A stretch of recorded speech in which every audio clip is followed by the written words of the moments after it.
go ahead with the question that I marked to ask you later. Now, I mean, the regional folklore, especially if when it comes to mythology, how do you think the impact of it, knowing the stories? Now, for example, you very correctly said that Ravana is considered a villain in one part of the world, whereas you come to a country like Sri Lanka, where the Sri Lankan, especially the younger generation, praise him and believe him, and basically he's a legendary hero of the newer generation, and there's so much of arts created to honor him. So how important it is to know the regional stories, regional connection with the mythology, how important it is when you are making a book.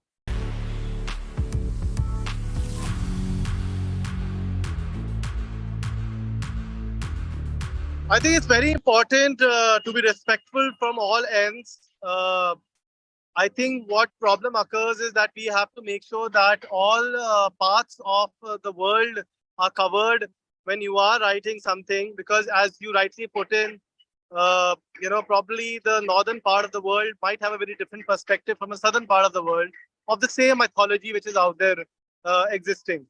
So definitely where I kind of come into play is that I make sure that whatever I'm writing is, it kind of does justice to every part of the world, and it's more of a universal story rather than just a localized story for me. Right. So this question is about your characters. Do you have any bias towards any characters, for example, between Arjun and Kalki? Or do you try to give like an in-depth character building irrespective of who it is?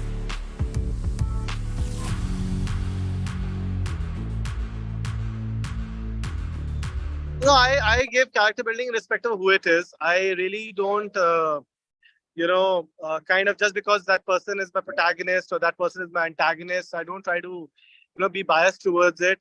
I am very, very open about, I kind of try to build each character the way it is, because otherwise you are not able to give a fully fleshed out story to the audience and to the readers. Right. So what is the role of the interpersonal relationship, I mean, in your own life that help to bring the story to life? For example, the relationship between Kalki and Lakshmi. I mean, how did your own interpersonal relationships were represented in this? Or how did it help you?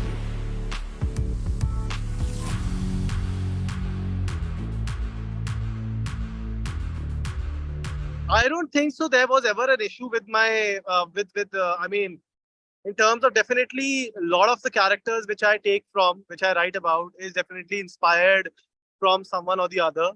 And it does come from the relationships that I have. Like for instance, the Kalki and the Arjun story is very much akin to the kind of brotherhood and love I have with me and my cousin brother Ryan. And I've tried to involve and incorporate these kind of Kalki's relationship with probably his father or his mother is very much similar to what I have in relationship with my parents as well. So definitely, somewhere or the other, there's a with writers with writers, there's always truth in fiction. So that's I think that's always going to be there, regardless of how much we try to fictionalize it. That's true. So the other question also is on the same line. Now it's with regards to Kalki and Dwarki, the sister. So did you by any chance try to relate to any sibling relationship when you are building this character?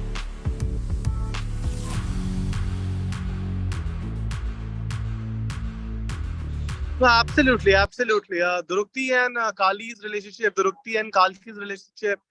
Um, I definitely took inspiration a lot from the people around me, the relationship that I held with my sisters as well, and I have seen my friends having with their sisters and brothers as well. So definitely that came out. See, with writers, the thing is, you don't know what inspires you. Sometimes you end up writing something, then you realize, oh yeah, you know what, that is, that particular thing inspired me to write this.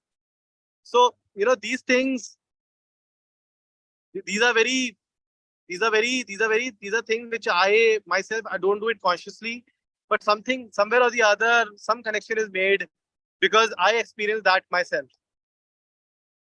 So the for any hero to win a battle and to reach his destiny, you need to have a a band of friends. Now you have a very different characters as the band of friends, like very loyal ones, but at the same time they are on pole opposite with pole opposite characteristics. So how did you put this very uncommon band together, and what were the common things that feature them that you could make a link between them?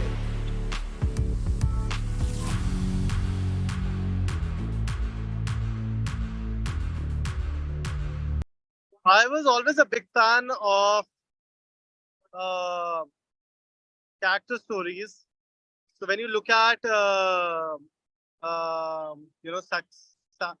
if you look at Star Wars, you look at Lord of the Rings, you look at all these character stories. They have these big plots, but they're also driven by characters, and they all are together working for a singular objective. So that is what I also wanted to do with Kalki, is that I wanted to have a different variety of people working together and kind of towards the singular objective. I grew up watching these stories. I wanted the next generation of readers to also grow up watching these stories because they're fun and they kind of show what unity does. What collectiveness, how collectiveness helps. I'll just give you another example as well. In my company, my business development team, used to work in a very individual level basis because they all had their different commission models. I made their commission model same for everyone. Now they started helping each other out and our business grew 33-50% higher. So what I'm trying to say basically in short is that if I wouldn't have learned these from the stories that I grew up reading, I wouldn't have probably been, able to put this, because this is not something I read in any management book or anything. I'm not from an MBA background or from any other background. My only MBA has been stories that I grew up reading, so, and that is what I implemented in my company as well. Well, it's a lifelong lesson. So next one is about the phase of the flow. Now, you need to keep the integrity at the same time, the intensity, because, the wars break out, problems happen. So do you keep your intensity at a very high speed, or you give breaks for the readers to, catch up? Or do you think that it's really important for a mythological hero's journey to be like on a flow, on ascending?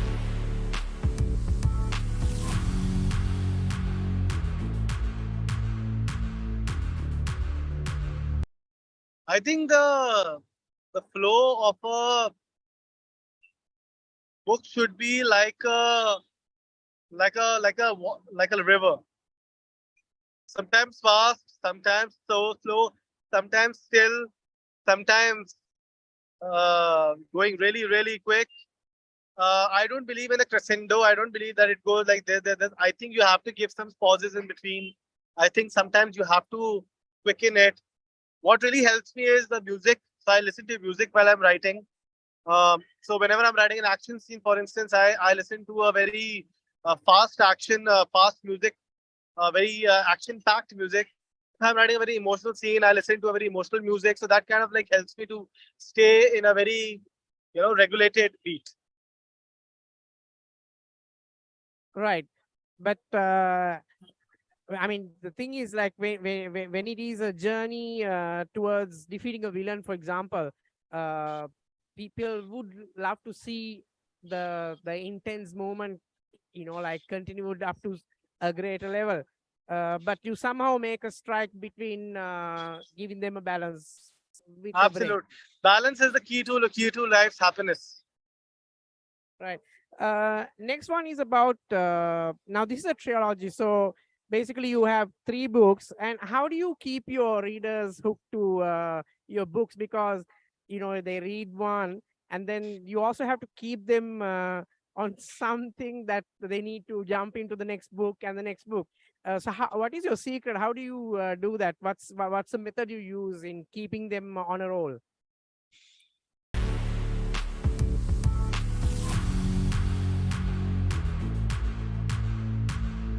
Cliffhangers. Cliffhangers. You end the book with a twist and something for more to come. So I firmly believe that the book should start with a question and should not answer it by the end of it, and let the answer be in the next book. So now that your readers will know. So Kevin, these books, can it be read as a standalone, or it has to be read as a trilogy to get the whole picture?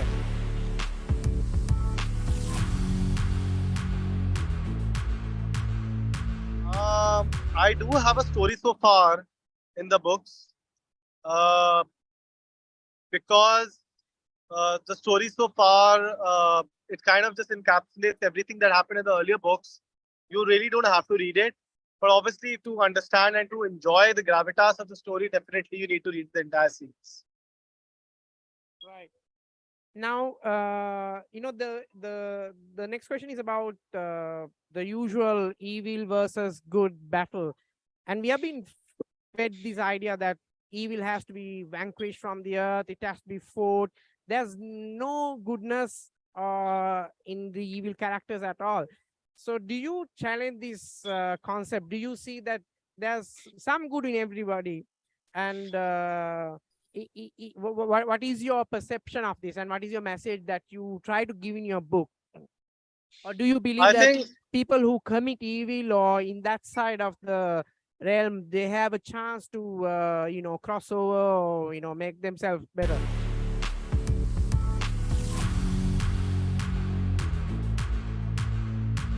I think we all have good in us. We all have bad in us. To some, we might be the best of friends and the best of people. To some, we might be the worst of people. I think that's the curse of being a human. And I think one has to only realize that to be a good person is to make sure that the good triumphs over evil. So absolutely, that should be the entire objective. And that's the story of Kalki as well. So you challenge the conventional idea of good and bad. Yeah. And what is the moral message of the series? Like, other than the fact that good will always come on top. Like, for example, courage, determination. What are the moral messages that you try to bring out as core messages? My message is very clear.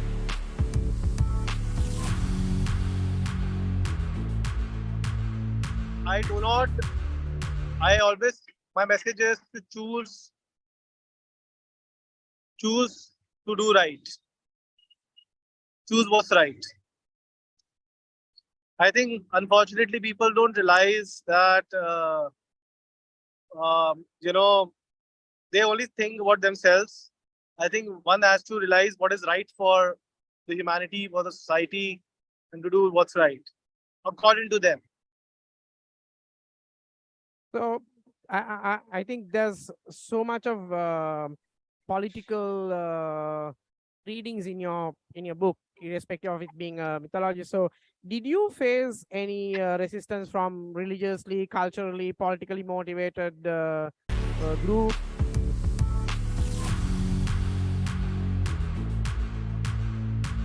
I never faced with it because I was always very respectful towards what I was writing. I think you only face resistance if you respect what you're writing and whatever you are writing, not just not just on Hindu myths. If I write for any other religion also, definitely there's always going to be resistance. I think you have to be respectful, and that's why I never faced any resistance. And you yourself has a very mixed background, if I'm not mistaken. So was it a help in seeing the world in a different manner?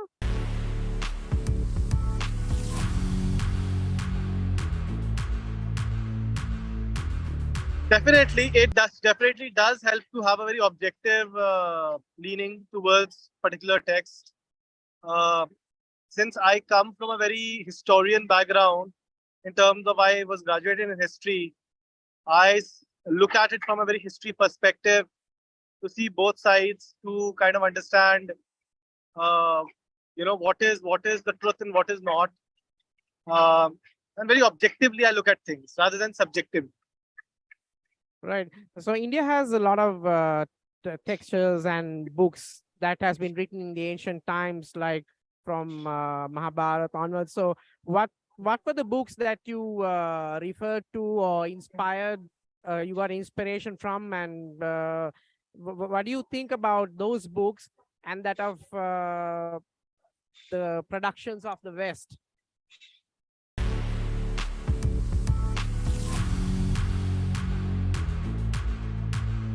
Obviously, my inspiration has been Mahabharata. My inspiration has been Ramayana. My inspiration has been Shiv Puran, Kalki Puran, Matsya Puran. Mostly Purans out there. They are the great readings for me. Uh, I think, but most of all has been that when I was growing up, I used to read a lot of Percy Jackson as well, in terms of as a fantasy reading. And I used to read a lot of fantasy books growing up. Um, I kind of realized that there's a huge scope in India as well for the same, and that's why I kind of brought the myths of this world of our country and kind of gave a very fantastical view to it. See, now we are living in challenging and changing times, and especially when India is taking up on a different spot in the global arena. So as a writer, how do you plan to bring your country's history and its majorly great heritage into literature? Because what we always see and what we have seen is through corporate media and all the Western publications, like they make heroes out of characters that they have probably got inspired from the East. So what is you as a young writer? How do you plan to contribute towards keeping India's footprint in the global arena with regards to your experience in this literature?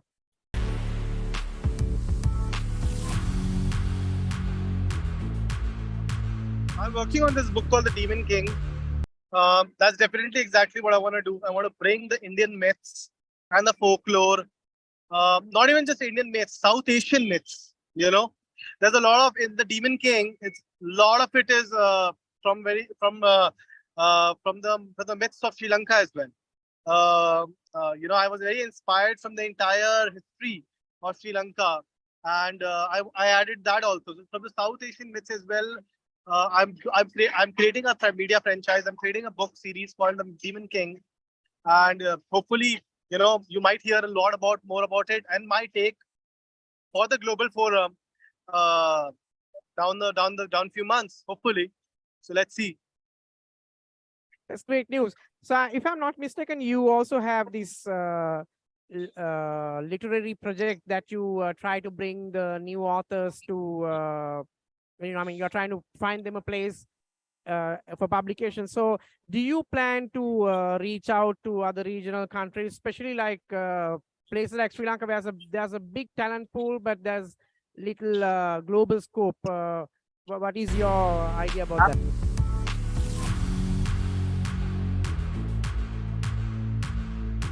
Absolutely. And if any prospective writer, writer who's looking for a publishing, definitely if they want to reach out, me and my publishing house, the New Voice Press is there. We're partnered up with Simon and Schuster India. We are, you wouldn't believe we are almost doing 25 books our first year. And, our objective is to do double or triple the size from next year onwards. We are looking for new voices, especially we are not interested to publish old authors, boring authors, like myself also. I want new voices. That's why it's called New Voice Press as well. Our entire objective was that a lot of good stories are getting unnoticed. and we want to bring that to the global audiences. We work with authors from Dubai, from UK, from US, all Indian writers who are living there, who want to have who want to have a footprint in Asia. We do that. Definitely, that's the objective. That's great news. I think there's such a big talent pool, especially in this part of the world, that that would like to reach out to the global audience. And I'm sure with your help, they could make this link. So this is why it's important to have cross-cultural exposure of this type. So I have two more questions before winding up. Would you like to give any heads up with your future projects? What is coming? What's your gift for your readership? Are you planning to give them any good news?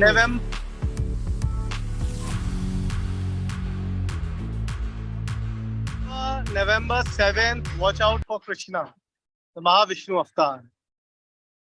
So that's can you repeat that, because I think it's very important to press on the message. Next chapter, Krishna, the Mahavishnu avatar, the story of Krishna in the last chapter of from the last chapter of Mahabharata. What happened to Krishna after the Mahabharata ended?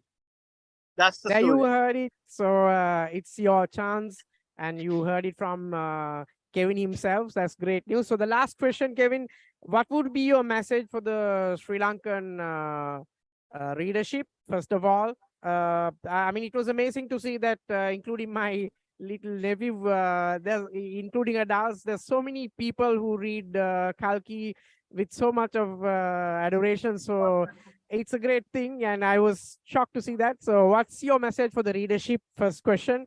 And to wind it up, what is your message for the up and coming writers of Sri Lanka?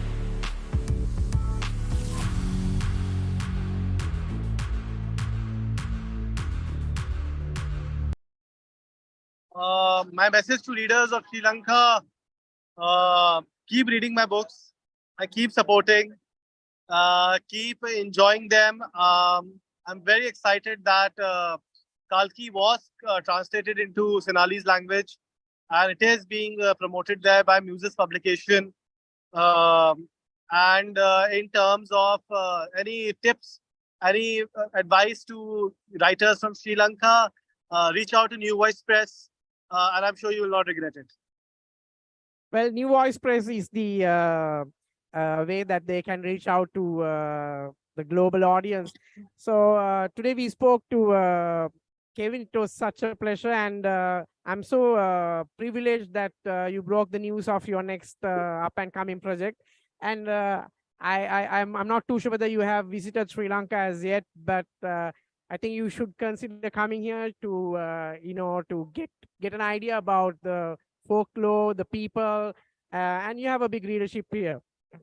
Soon. Very excited to be there soon. So thank you, Kevin. We wish you all the very best and good luck for your next projects. And thank you, everyone. Bye-bye. Bye.